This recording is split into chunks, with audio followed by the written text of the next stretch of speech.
What's up, guys? Ben Pollack here, and today begins day one of Project Big Ben.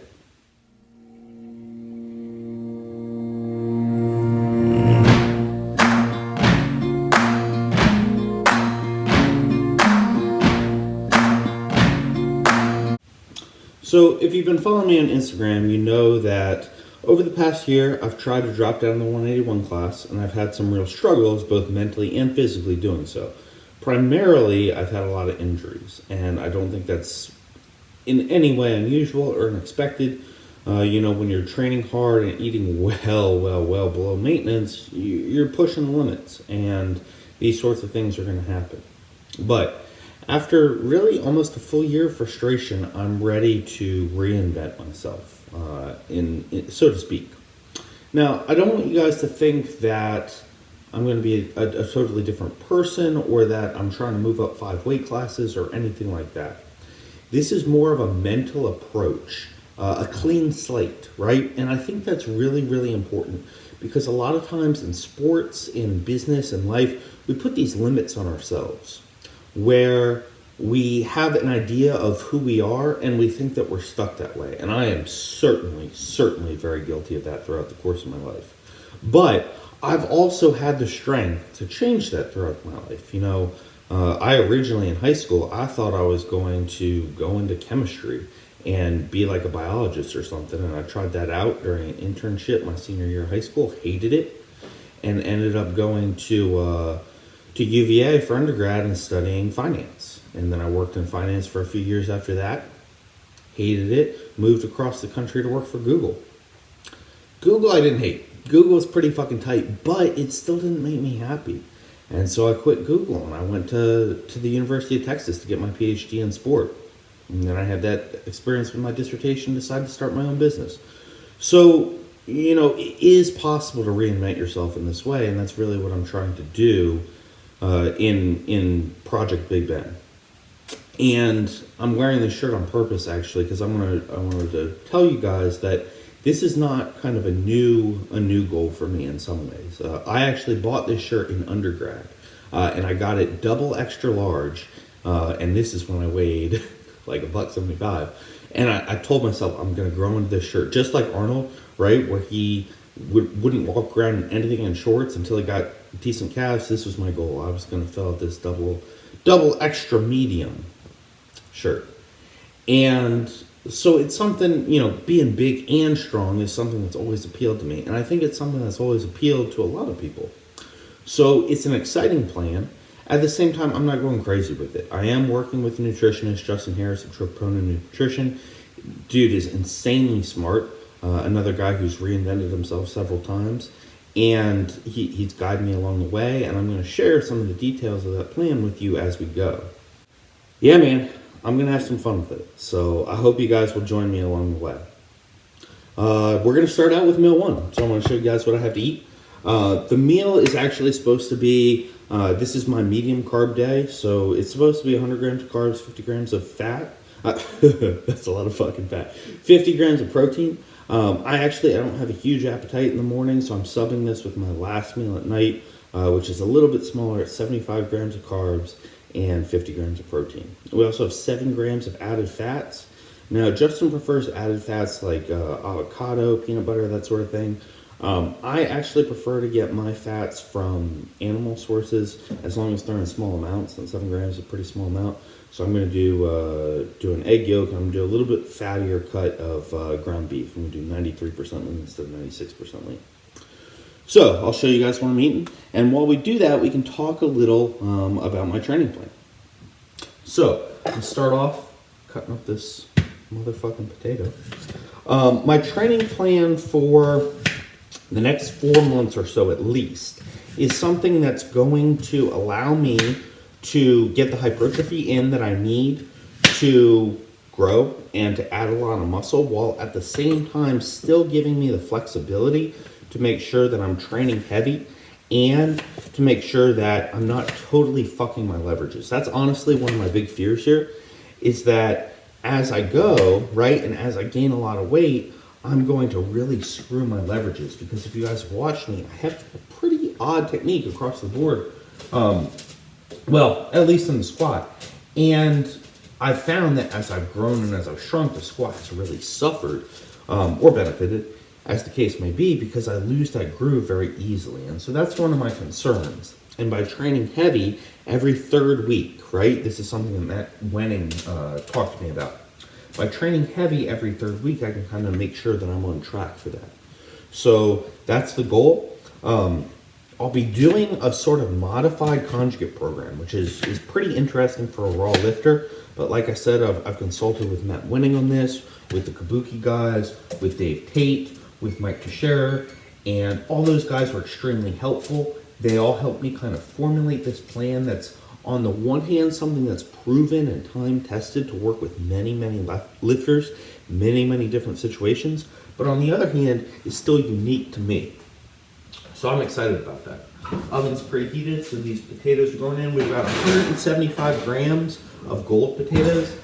Gold potatoes were cheapest at Costco, y'all.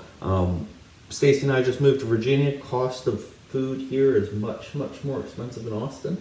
So Costco it is, baby. You'll hear a lot about how food quality is really important. You got to get this grass-fed organic beef and blah, blah, blah.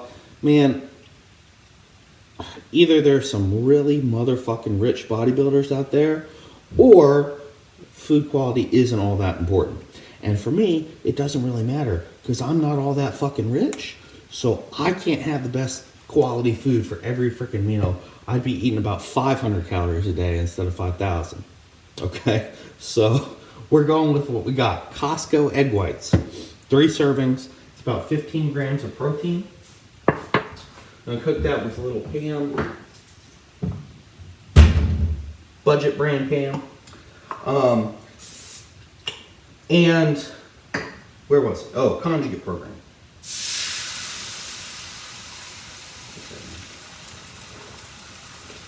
So I'm gonna obviously continue up with my training clips that I always have for you guys, so you'll be able to see how my training actually is broken down, how it works out, and if you follow Project Big Ben on phdeadlift.com, you'll actually get access for free to the actual training program that I'm using. So I highly suggest you do that. There's going to be a link for that in the comments below. All right, so we're doing 3 ounces of 93% lean ground beef right here. For some reason, I measure some of my stuff in grams and some in ounces. I don't have a good reason for that. 93% lean isn't the leanest cut that you can get, but it is a little bit cheaper. It does taste a little bit better, and for those reasons, I don't think it's terrible at all, especially if you work it into your macros like I'm doing today. I'm counting for the fact that it has a little extra fat, and I'm going to put that in with my egg whites. Now, I know that on the vertical diet, Stan Efferding recommends that you get ground steak, right, and not ground beef. Again, it goes to the food quality thing, you guys. If you can afford ground steak, honestly, I would just get the steak and not grind it up. But hey, if you can afford it and you want ground steak, go for it. If you can't afford it, for my money, man, go with the ground beef. There's nothing wrong with it. Now, the conjugate method that I'm using, if you guys are familiar with that, really what it comes down to, and notice that I'm saying conjugate and not west side, right? I think that's an important distinction. The conjugate method that I'm using has the typical mix of max effort and dynamic effort work. But I am also really stepping up the repetition effort work on both of those days, okay? That's where the extra hypertrophy is going to come in. When I'm doing that repetition effort, I'm still focusing on the movements that are going to make me stronger, but I'm doing them in the way that a typical bodybuilder would, where instead of trying to make the movement as easy as possible or as efficient as possible like you would if you were a bodybuilder, I'm trying to make it as difficult as possible. Yeah, excuse me. Because more difficult generally means you're working your muscles harder. Now, what that means is using a slow, controlled rep cadence. It means really focusing on that mind-muscle connection. Now, I know there's not a lot of scientific evidence for the mind-muscle connection, but there is a lot of anecdotal evidence. And let me tell you guys, in my experience, focusing on the mind-muscle connection is just huge. Just huge. Because when you can feel those target muscles working, then you can learn to use them on every exercise that even remotely involves that muscle. And that means they get a lot more quality work. Now, whether you choose to believe that or not, it's up to you. I find it very effective, and that's why I'm going to be incorporating that into my routine. That's really going to form kind of the basis of the program. I'm going to use extra workouts, just typical West Side style.